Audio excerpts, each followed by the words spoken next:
দেখো, আজকের আলোচ্য বিষয় হবে যে প্রশ্নগুলি উল্লেখ করেছি সজারুর কাঁটা থেকে তার সমস্ত উত্তর। অবশ্যই প্রথম থেকে শেষ পর্যন্ত তোমরা দেখে নিয়ে উত্তরগুলি লেখা শুরু করে দাও। ঠিক আছে? সজারুর কাঁটা, তোমরা সজারুর কাঁটা উপন্যাসের যে টপিকগুলো লিখতে হবে: নামকরণ, সার্থকতা।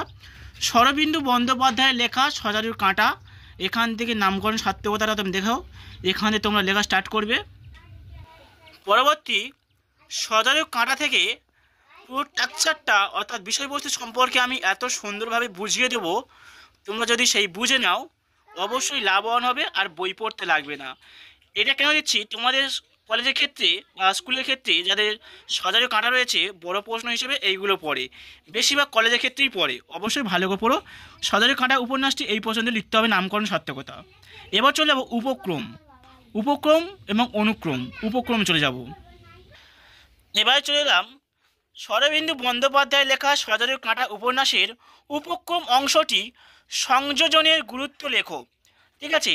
তোমরা এইভাবে লিখবে। দেখো, আর যাই হোক না কেন, তোমরা সবসময় পরীক্ষা খাতায় প্রথমে স্ট্রাকচারটা লিখবে। শরদিন্দু বন্দ্যোপাধ্যায় লেখা সজারুর কাঁটা উপন্যাসটি সম্পূর্ণ গ্রাম বাংলাকে কেন্দ্র করে রটিয়েছেন। ঠিক আছে? যেখানে মূল চরিত্র ছিল তোমাদের দীপা, দেবাশিস, প্রবাল, ব্যোমকেশ বাবু, ঠিক আছে, খড়গ বাহাদুর, এগুলো মূল চরিত্র। আরও একাধিক চরিত্র রয়েছে। ঠিক আছে? প্রবাল চরিত্র, প্রেম কাহিনী, যেগুলো বলছি খুবই গুরুত্বপূর্ণ টপিক। তা যাই হোক, উপক্রম অংশটি এই পর্যন্ত শেষ করতে হবে। ঠিক আছে? উপক্রম অংশটি এই পর্যন্ত শেষ হবে। পরে চলে যাবো দীপার চরিত্র।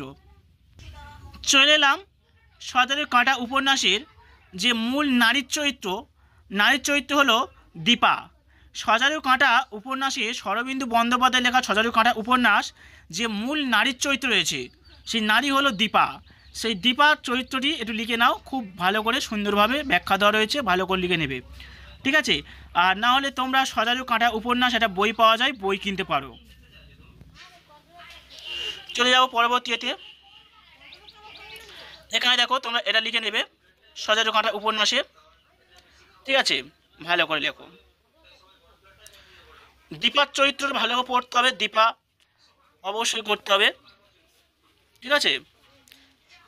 এবার চলে যাবো দেবাশিস চরিত্র। তার আগে একটু বাকি আছে, দেখে নেব। এই পর্যন্ত শেষ করতে হবে। সজারুর উপক্রম দেখিয়ে দিয়েছি, যাই হোক এই পর্যন্ত শেষ করে সার্থকতা বন্ধ। এবার চলে যাবো দেবাশিস চরিত্র। চলে এলাম দেবাশিস চরিত্র। সজারুর কাঁটা উপন্যাসের দেবাশিস চরিত্র ভালো করে তোমরা লিখে নাও। ঠিক আছে? মেন চরিত্র, নায়ক চরিত্র এখানে পাওয়া গিয়েছে, নায়ক হলেও ততটা প্রধান নয়। আর নায়ক চরিত্র দেবাশিস। দেবাশিস চরিত্র ভালো করবে। দেবাশিসের বাড়ি ছিল দক্ষিণ কলকাতায়, আগাগোড়া পাঁচিল দিয়ে ঘেরা। ঠিক আছে? দেবাশিসের বাড়ি ছিল কোথায় সেটা লিখে নাও ভালো করে। অবশ্যই শর্ট প্রশ্নগুলো হয়, লাইন দিলে খুঁটি খাটিয়ে অবশ্যই পড়বে। এটা হচ্ছে দেবাশিস চরিত্র।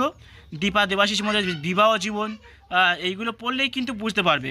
ঠিক আছে? না পড়লে কিন্তু বুঝতে পারবে না। ঠিক আছে? আর আমি তোমাদের আগেও বলে দিয়েছি, এখনও বলছি, পরবর্তী সজারুর কাঁটা উপন্যাসটি আমি এত সুন্দরভাবে বুঝিয়ে দেবো, পরবর্তী তোমাদের বই পড়তে লাগবে না। তার জন্য প্রত্যেক চ্যানেলকে সাবস্ক্রাইব করে সঙ্গে থেকো বুঝে নেওয়ার জন্য। পরবর্তী চলে যাবো ব্যোমকেশ বাবুর চরিত্র, ব্যোমকেশ বক্সির চরিত্র। দেখে নাও, শরদিন্দু বন্দ্যোপাধ্যায়ের সজারুর কাঁটা উপন্যাসের যে চরিত্র রয়েছে ব্যোমকেশ বক্সি, প্রথমে আমরা চরিত্র পাবো ব্যোমকেশ বক্সি। এই চরিত্রটা প্রথমে আমরা খুবই গুরুত্বপূর্ণ অবদান পেয়েছি, ব্যোমকেশ বক্সি। তার চরিত্র অবশ্যই পড়তে হবে। ঠিক আছে? অবশ্যই এটা পড়ে নিও। ঠিক আছে? আগেও বলছি, এখনও বলছি, পরবর্তী আমি বুঝিয়ে দেবো খুব সুন্দরভাবে, অল্প কথায়। ঠিক আছে? আরও ফাগুরাম চরিত্র, মঙ্গলরাম চরিত্র, একাধিক চরিত্র রয়েছে, তোমরা অবশ্যই পড়বে। ফিরে এখান থেকে লিখবে চতুর্থ জনকে হত্যা চেষ্টা কথার, এখান থেকে লেখা স্টার্ট করবে ব্যোমকেশ বক্সি যেটা। ঠিক আছে? লেখা স্টার্ট করবে এই পর্যন্ত, আর লিখছো এই পর্যন্ত শেষ করবে। আশা করছি বুঝতে পেরেছো। ভালো করে লিখতে হবে, ভালো করে পড়তে হবে। এবার চলে এলাম শরদিন্দু বন্দ্যোপাধ্যায় লেখা সজারুর কাঁটা উপন্যাসের দীপা ও দেবাশিসের বিবাহ জীবন। বিবাহ জীবনটা একটু ভালো করে পড়বে। আগে কিন্তু প্রবালের সঙ্গে প্রেমের সম্পর্ক ছিল দীপার। আগে ছিল দীপার সাথে প্রবালের কিন্তু প্রেমের সম্পর্ক ছিল, সেটা তার দাদার বন্ধু ছিল। তা সেই সূত্র ধরে যদি জানাজানি হয়ে গেছে, তারপরে বড় লোকের ছেলে দেবাশিসের সাথে বিয়ে হয়ে যায়। এটা কিন্তু তোমরা অবশ্যই পড়বে। হ্যাঁ, কেমন ভালো পড়তে হবে। এই সূত্রে ধরে দেখা গিয়েছে ফুলসজ্জা রাত্রে দীপা দেবাশিসকে জানাচ্ছে যে আমার একটা প্রেমিকা ছিল, হ্যাঁ, তোমার আমি স্বামী বলে গ্রহণ করতে পারবো না। এইখানে একটা স্বামীর বলে একটা বড় আঘাত বা বেদনাদায়ক কথা উল্লেখ করেছে।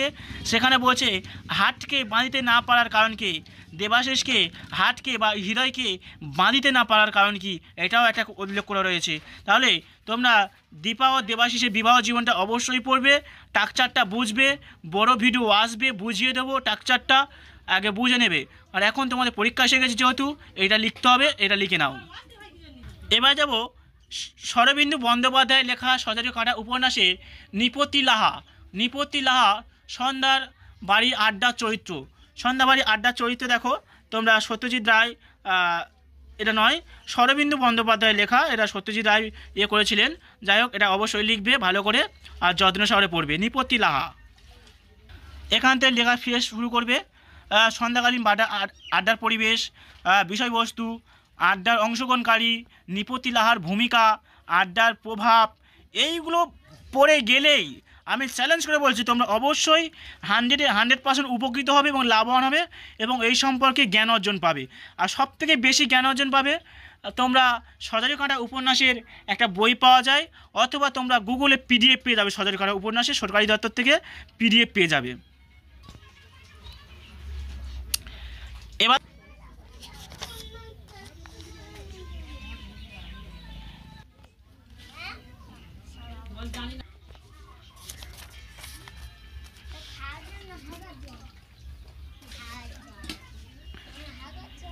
এবার চলে এলাম সজারু কাঁটা উপন্যাসের অজিত চরিত্র।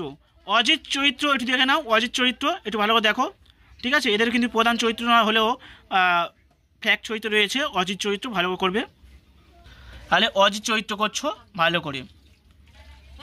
এবারে যে প্রশ্নগুলি দিলাম তার সূচিপত্র দেখে নাও, অবশ্যই ভালো করে পড়বে। তো ভিডিওটি বেশি বড় করবো না। সজারু কাঁটা উপন্যাস থেকে যে প্রশ্নাবলী দিলাম উত্তরসহ অবশ্যই যত্ন সহকারে পড়ো এবং 5 নম্বরের সংক্ষিপ্ত সম্ভাব্য প্রশ্নের উত্তরও দিয়ে দিচ্ছি, ভালো করে পড়ো। সবাইকে বলবো যদি তোমরা উপকৃত হয়ে থাকো সবাইকে বলো লাইক করো, কমেন্ট করো, বন্ধুদের মধ্যে বেশি বেশি পরিমাণ শেয়ার করো। আর পরবর্তী সজারু কাঁটা উপন্যাসের একটা আমি ভিডিও করব, মুখে ফেস দেব, এত সুন্দরভাবে বুঝিয়ে দেবো তোমাদের বই পড়তে লাগবে না, কোনো নোটস পড়তে লাগবে না।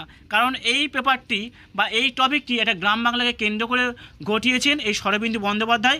আর সম্পূর্ণ একটা প্রেমের সম্পর্ক, যেটা একটা অসম্পূর্ণ প্রেম, অর্থাৎ প্রেমটাকে যে সার্থকতা পায়নি সেই সার্থকতার ঘটনা ধরেছে।